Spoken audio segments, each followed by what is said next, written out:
আজকে আমি পেঁয়াজ কলি সংরক্ষণ করব ডিপ ফ্রিজে, সারা বছর খেতে পারবেন। দেখুন এইভাবে আমি কিউব করে কেটে রেখেছি। এখন একটা বিস্কিটের এটার ভিতরে একটু একটু করে রাইখা দিব। এই তো দেখুন কিভাবে রাখি।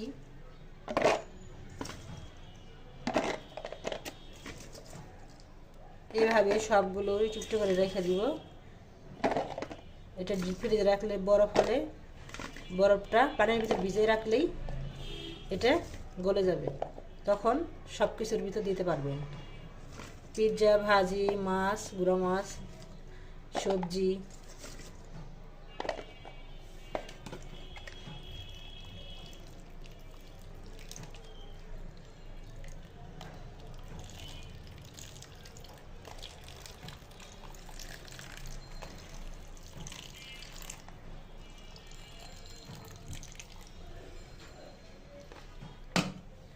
এটা দেখুন, ভালো লাগলে লাইক, কমেন্ট, সাবস্ক্রাইব করবেন।